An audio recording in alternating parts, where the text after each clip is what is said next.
A rede pública de transportes é um dos setores vitais durante uma pandemia.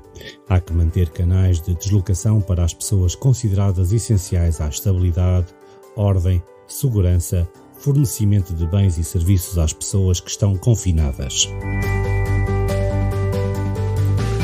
Nestes momentos, também tem de ser produzida muita informação antes da redução ou da suspensão dos serviços. Há que informar e manter informados os clientes durante o período crítico e há que preparar o regresso à normalidade. A gestão de uma rede pública de transportes não se faz com um clique de ligado ou desligado.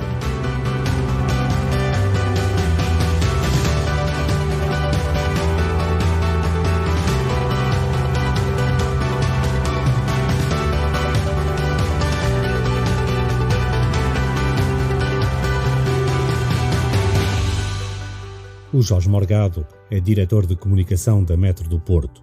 As operações desta infraestrutura tiveram, como ele diz, uma paragem de emergência devido à crise.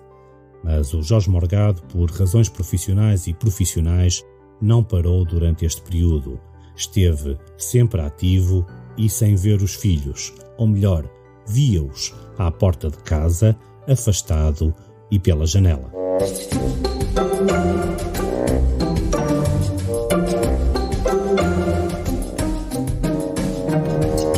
Converso hoje com Jorge Morgado, diretor de comunicação da Metro, certamente com muito trabalho nesta última fase, pelo menos para preparar a reabertura para a circulação e para a entrada de passageiros, mas antes do profissional, o pessoal. Jorge, o que é que foi para ti este embate com o vírus? Não sei, se calhar ainda muito bem avaliar de uma maneira racional e com a distância de vida que nós gostávamos todos de já ter em relação ao coronavírus, mas como ele ainda está cá, ainda está muito presente, é difícil termos essa análise fria e distante. Eu acho que foi, já ouvi dito e já li escrito, foi a circunstância nas nossas vidas em que a realidade ultrapassou a ficção, que nós líamos dos cenários mais improváveis, impossíveis, e os filmes de ficção científica, que eu por acaso nunca gostei muito, mas que não deixamos de acompanhar, das guerras químicas e das armas biológicas. Afinal, isto não foi uma guerra na medida em que não foi um fenómeno militar, nesse sentido, mas toda a realidade em termos das consequências que esta pandemia teve a nível mundial, acho que nem nos cenários mais holocáusticos de ficção era possível prever o impacto desta dimensão. Isso é brutal. Em termos pessoais, não...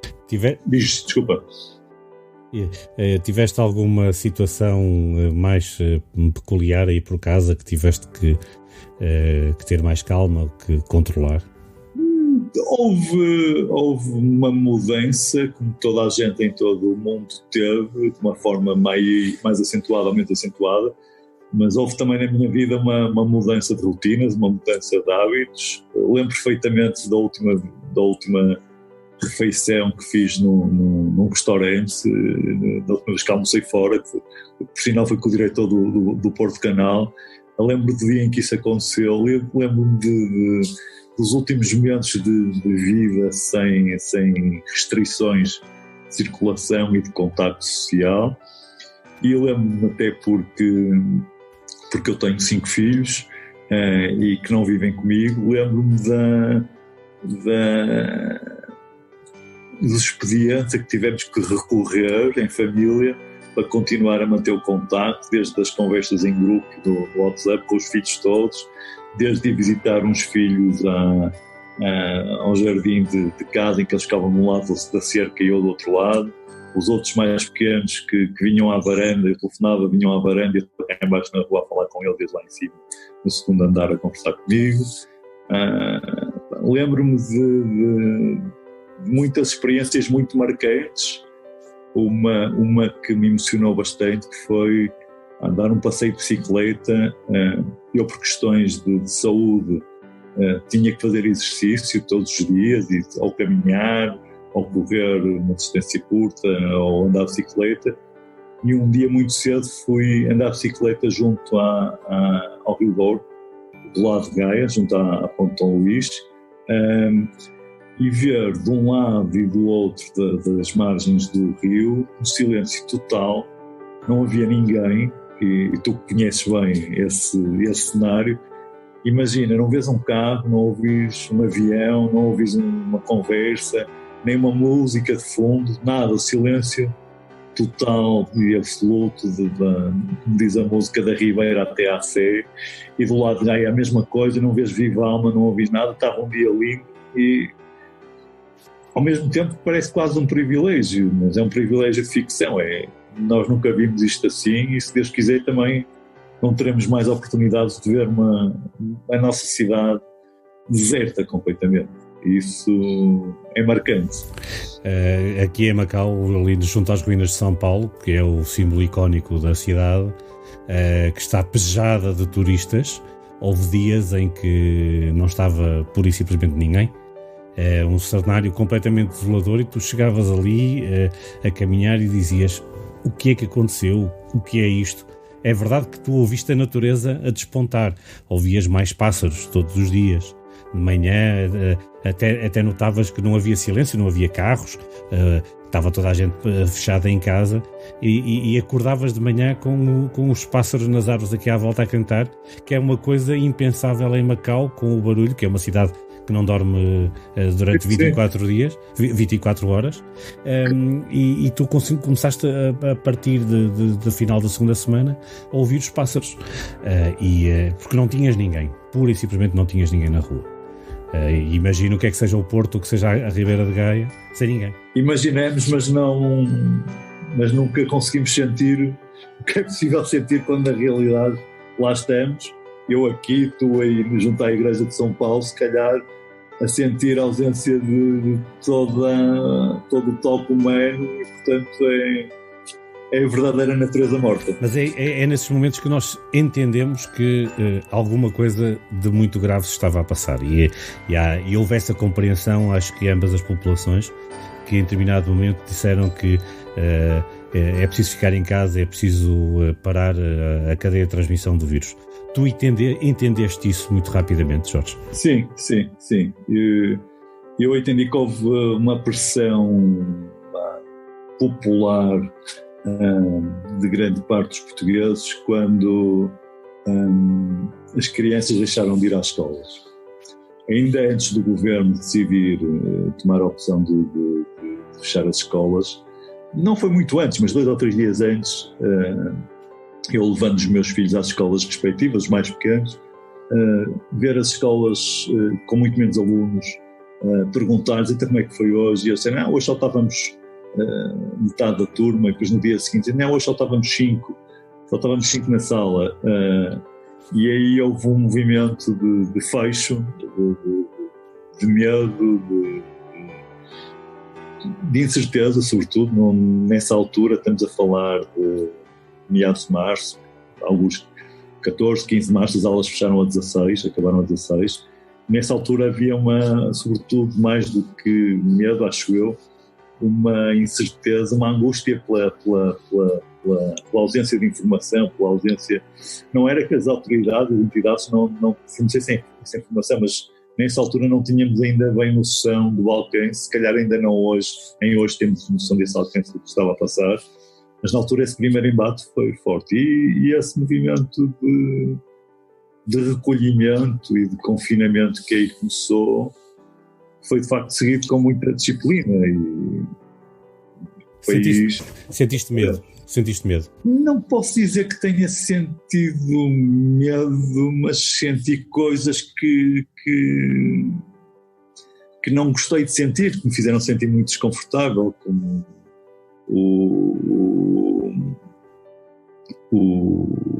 o assalto, entre aspas, aos supermercados, ao papel higiênico, ao papel higiênico, outros produtos, que foi uma coisa brutal.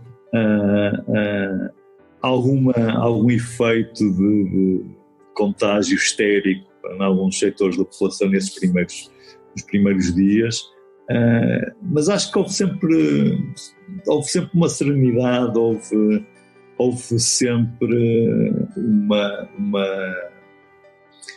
uma mensagem de, mesmo que esse sentimento não tivesse grande justificação, grande razão de ser, as autoridades de saúde sempre procuraram passar uma mensagem de confiança e de segurança.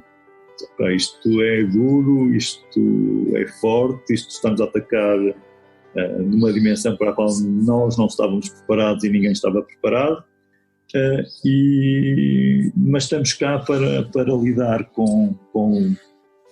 estamos cá para lidar com isto, vamos dar a melhor resposta em sociedade, como país, como nação, vamos ser capazes de dar conta do recado, como se costuma dizer. Eu procuro ser sempre uma pessoa otimista e, portanto, mesmo nos piores cenários, eu acho que o que eu senti foi estranheza, foi o impacto de um momento histórico completamente único, completamente imprevisível, completamente atroz pela força e pelo alcance que representa, sobretudo isso. Deixaste de frequentar, já disseste que acabaste por fazer alguns passeios higiênicos e necessários Sim. devido à tua saúde, mas chegaste em algum momento a evitar ir para zonas mais frequentadas? Sim. Havia sítios que eu identificava como sítios de risco, todos identificamos, não é? Os supermercados, nomeadamente, onde havia muita aglomeração de pessoas, as marginais, junto aos rios, junto aos mares, eram sítios que ainda apresentavam algum risco, e sempre que havia algum relaxamento por parte da população, lá voltavam as grandes peregrinações para esses grandes locais de lazer, que assim são. E é verdade que é uma coisa, nós somos todos muito apologistas da regra e da disciplina e do confinamento, achei que para nós próprios, não é? Algumas pessoas com quem eu tenho conversado disseram que sentiram, alguns disseram, outros nem por isso, que se sentiram privados na liberdade. O facto de estarem confinados em casa, de não poderem sair, que se sentiram privados. Em algum momento sentiste isso? Não. Eu, como te digo, estive confinado entre o Porto e Vila Nova de Gaia, junto ao mar também.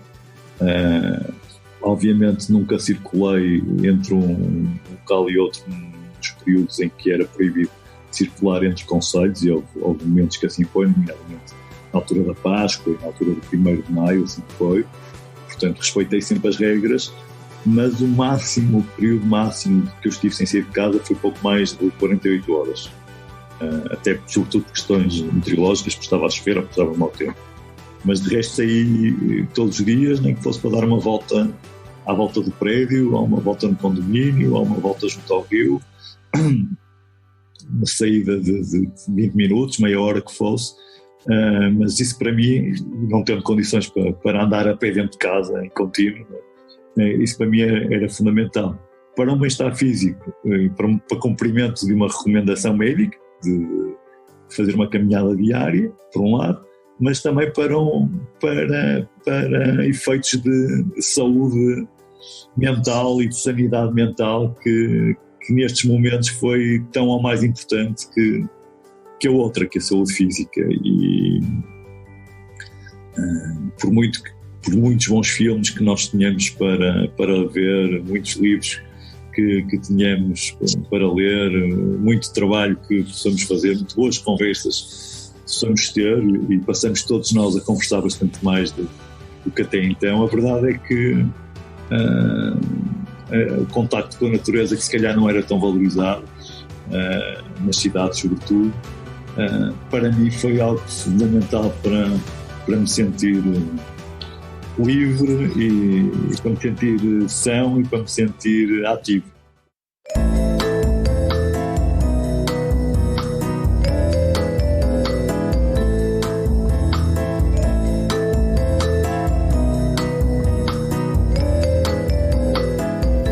diretor de comunicação da Metro do Porto, certamente que tiveste que trabalhar muito do tempo do confinamento, quanto mais não fosse para preparar a comunicação para a reabertura da operação.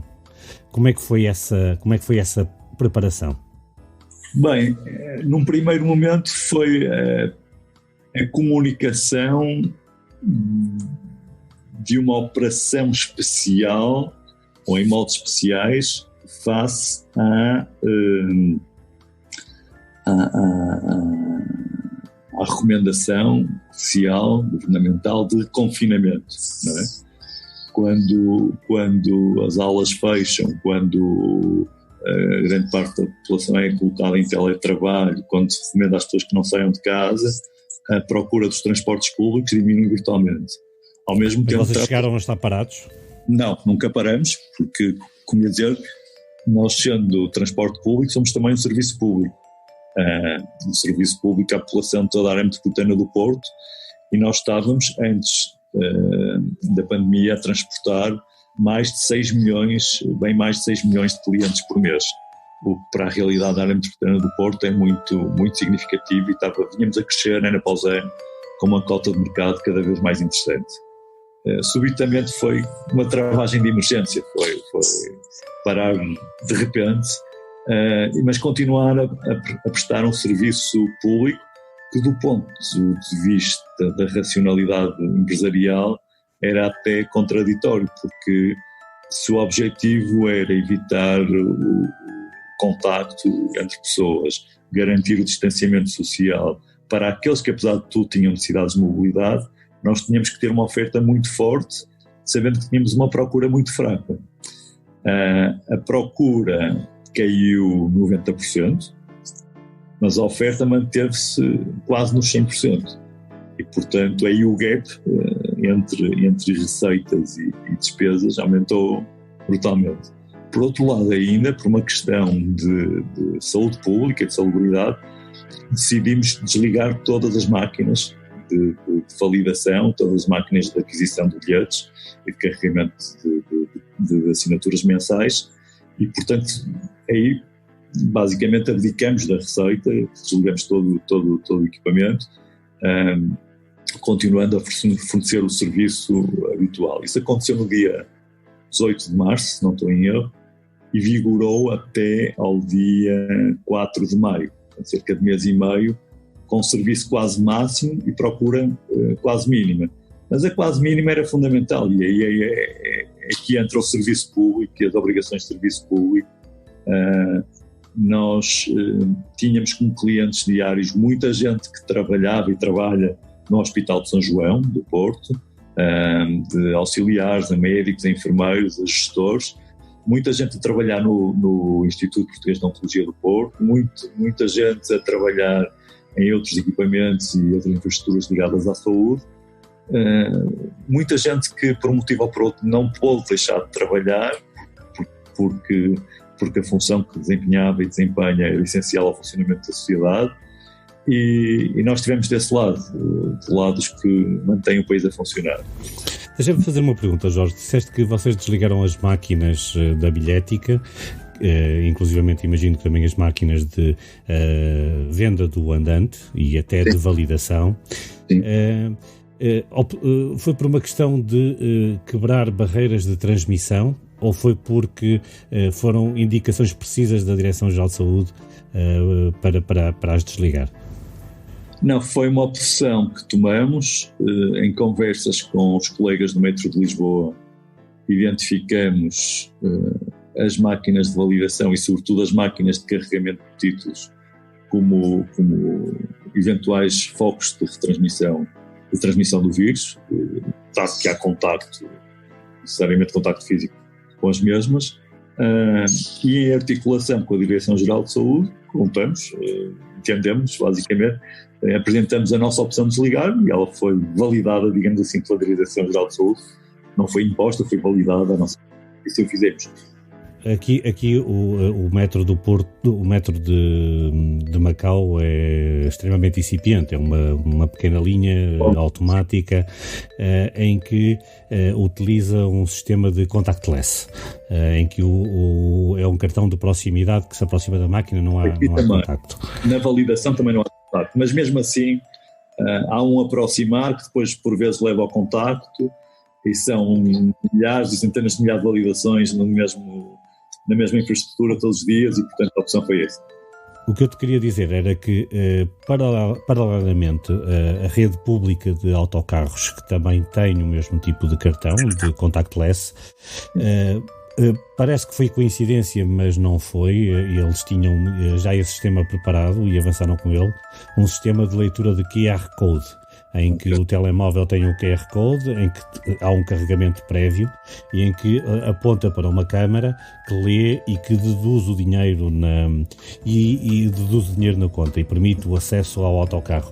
O que é que isso permitiu? Permitiu que as pessoas deixassem de andar com dinheiro, deixassem de andar com esse cartão, e é verdade que exponencialmente durante a crise o sistema cresceu loucamente.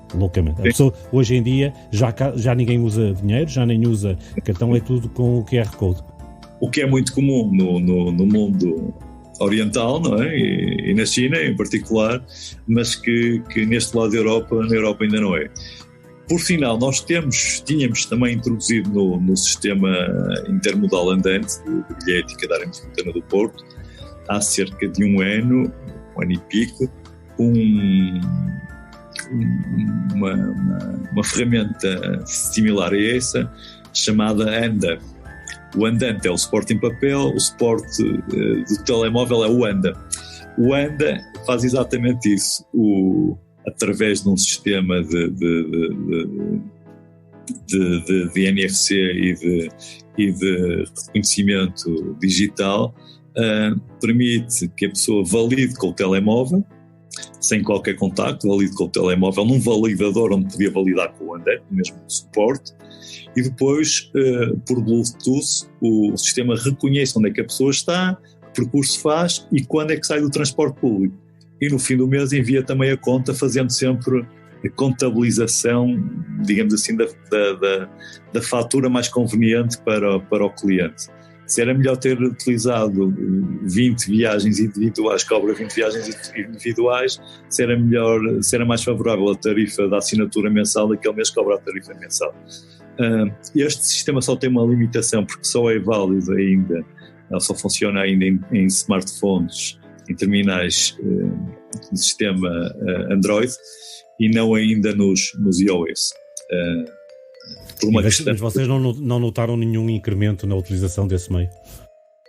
Não notamos, porque quando a pandemia, ou epidemia então, e depois pandemia, foi tomada como um dado adquirido, como algo incontornável, pouco depois foi tomada a opção de desligar os validadores, quer no metro, quer nos autocarros. Foi mais ou menos em simultâneo. Nos autocarros por outro motivo, que é, como tu sabes, a entrada para os autocarros é feita pela porta da frente, passando pelo motorista, e os validadores estão junto ao motorista, e portanto, para evitar que houvesse contacto com o motorista, até para a defesa da saúde dos próprios motoristas, os autocarros passaram a utilizar como única porta de acesso para entrada e para saída a porta traseira, que não tem validador. E, portanto, a validação foi também suspensa nos autocarros. A única empresa que manteve, digamos, porque podia fazer a validação dos títulos, foi a CP, porque a validação aí é feita nos cais de embarque e não no interior dos comboios. Pronto, por aí entenderam que era de manter. Portanto, houve essa travagem a fundo, esse momento em que perdemos até para efeitos estatísticos e contabilísticos a noção exata e precisa e rigorosa de quantos clientes tínhamos.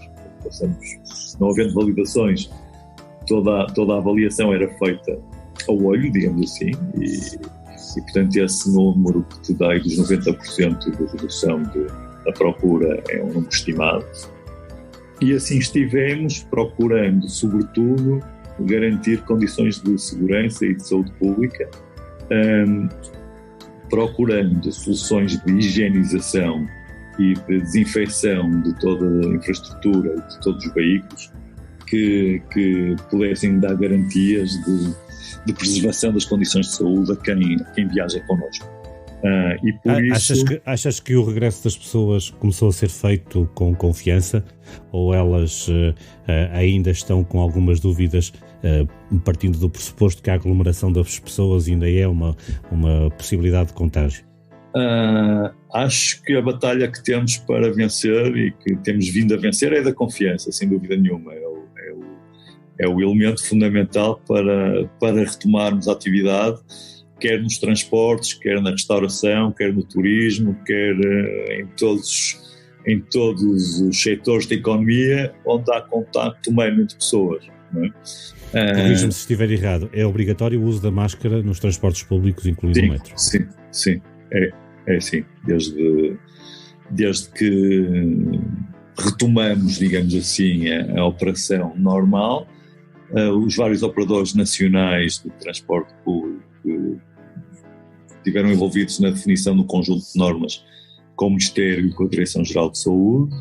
Essas normas, essas regras foram depois aprovadas em Conselho de Ministros, da mesma maneira foram aprovadas regras para uma série de outras áreas de atividade, foram também aprovadas regras para os transportes públicos, que passam precisamente, ponto 1, pela obrigatoriedade do uso de máscara, ponto 2, pela limitação da lotação a 2/3 da capacidade,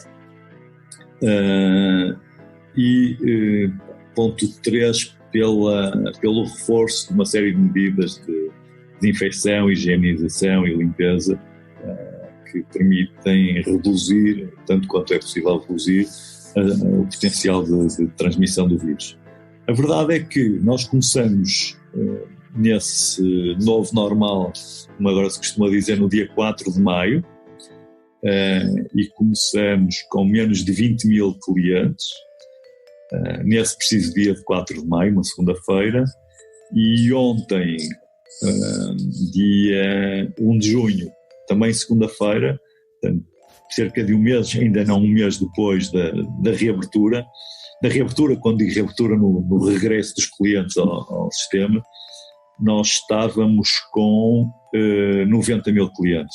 Portanto, no espaço de um mês recuperamos de 20 mil para 90 mil. É verdade que ao longo desse mês também se deu o desconfinamento de alguns setores económicos, da restauração,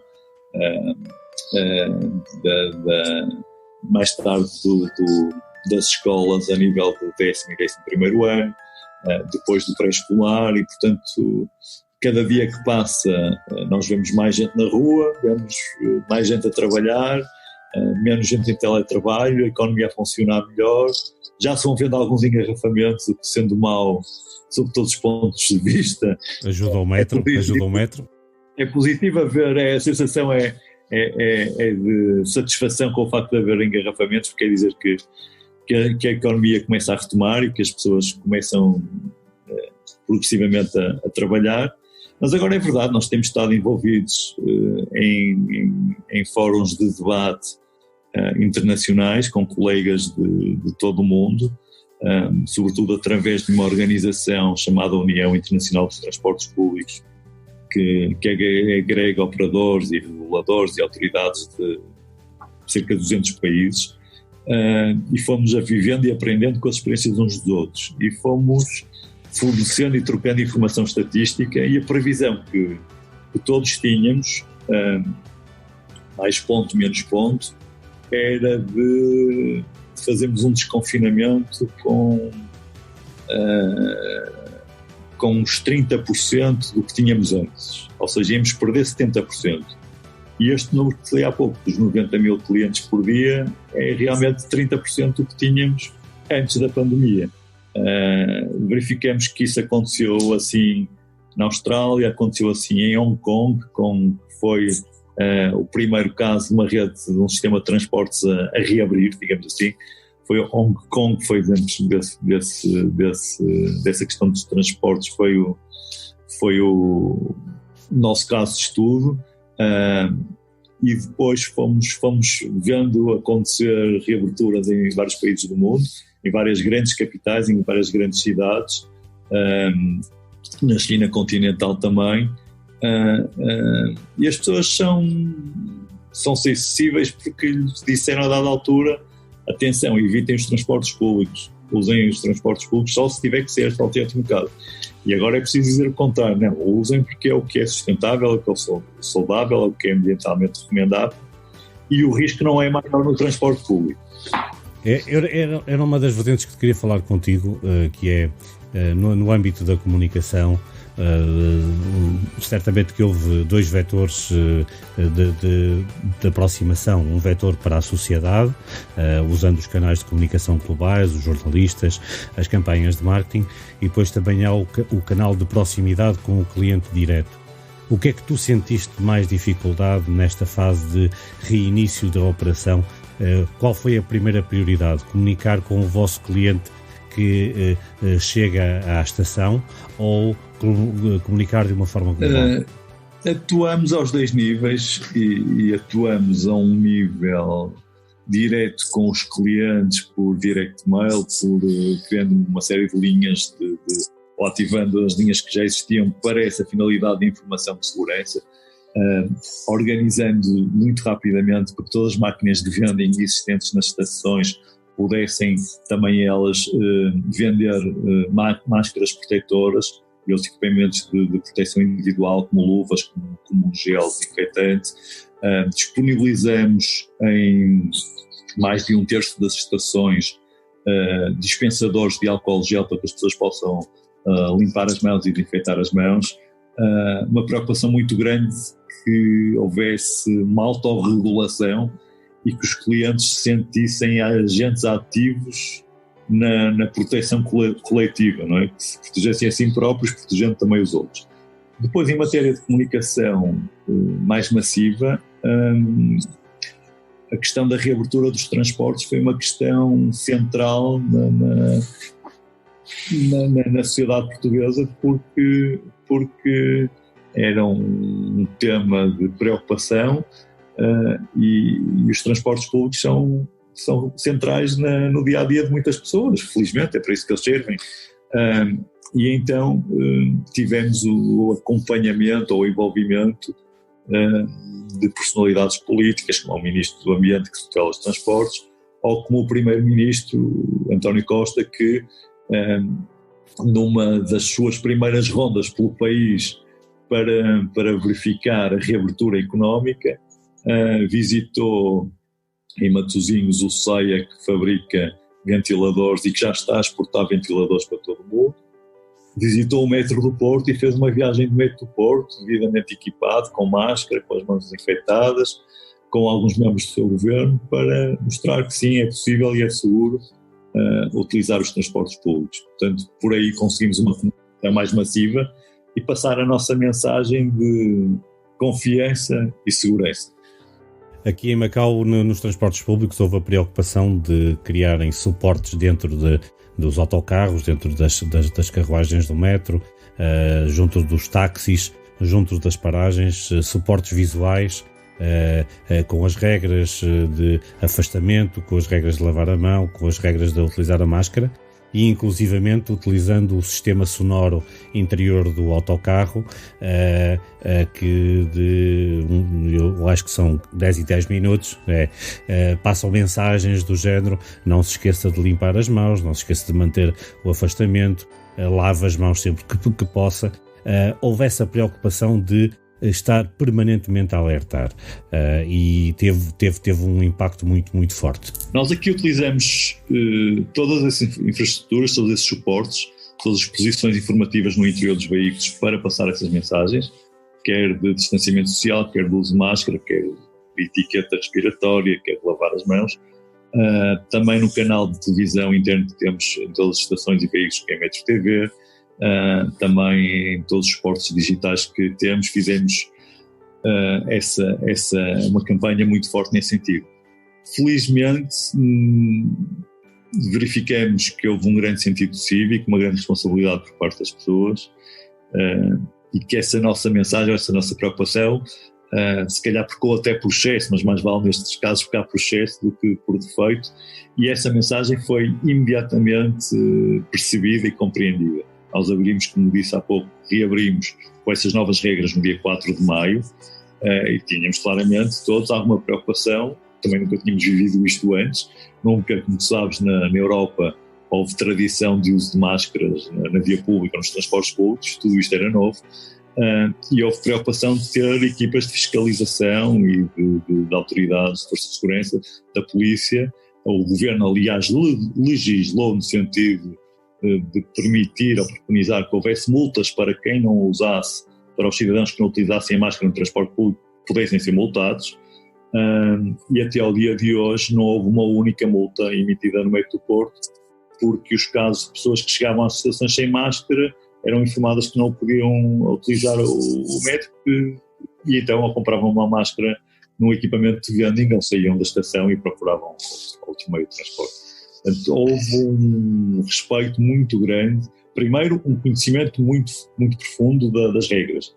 Elas passaram bem e foram aprendidas pelas pessoas, e depois há um respeito muito grande da população por essas regras que estavam e estão em vigor. E é curioso verificar que, embora latinos, quando toca a protegermos a nós e aos nossos e aos outros, conseguimos também facilmente mudar o chip e adotar comportamentos e hábitos que são completamente novos para nós. Agora, para abreviar a conversa, que já vai longa, só te queria perguntar mais 2 ou 3 questões.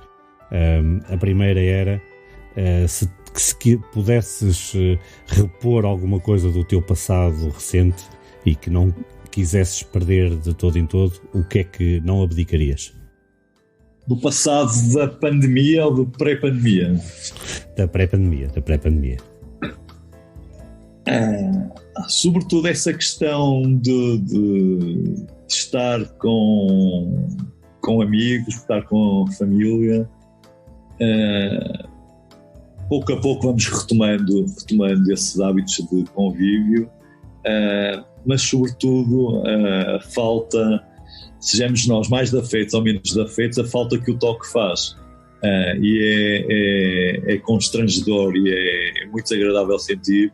Hoje em dia que começamos a encontrar-nos mais, seja por motivos de trabalho, seja por motivos eventualmente sociais, mas começamos a cruzar-nos no dia-a-dia com outras pessoas que já não víamos há muito tempo, e eu tenho sentido a tentação de esticar a mão direita para dar um passo bem, de abrir os braços para dar um abraço. Ontem encontrei um sobrinho meu que tinha feito anos há dias, que cumprimento com um beijinho. Distraí-me completamente, dei-lhe um beijo, e ele também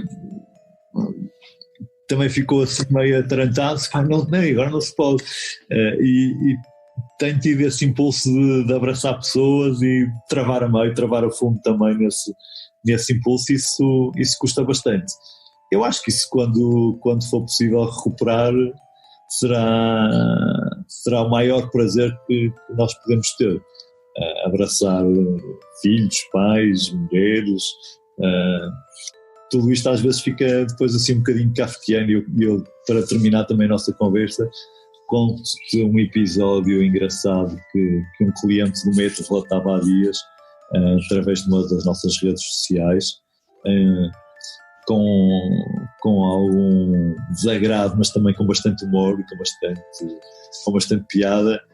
Ele dizia: foi preciso entrar no metro, sentar-me num lugar no metro para vir alguém, um segurança, dizer-me que eu não podia estar sentado ao lado da mulher com que eu durmo todos os dias há 18 anos. Portanto, o senhor entrou no metro, sentou-se ao lado da mulher que já lá estava, e vem o segurança dizer: não, as pessoas não se podem sentar ao lado do outro, tem que preservar a distância de segurança. E ele explicou: mas é a minha mulher, eu durmo com ela todos os dias.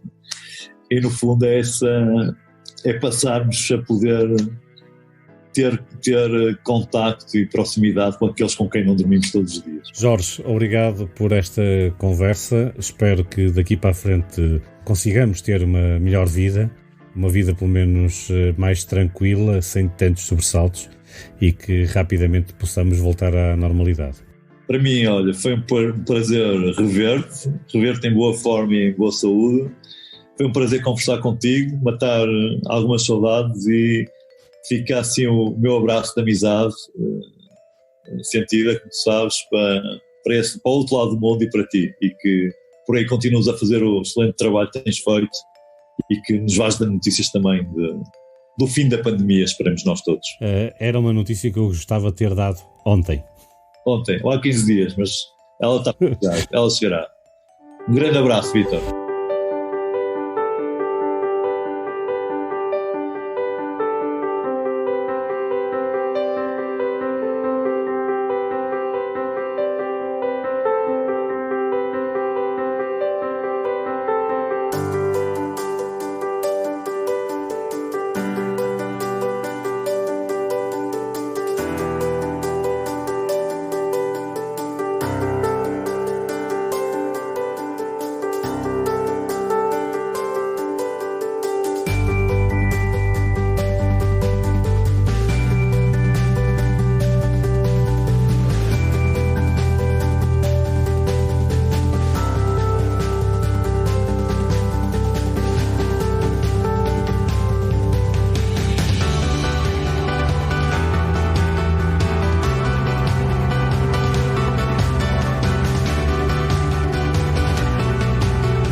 O Entender fica por aqui.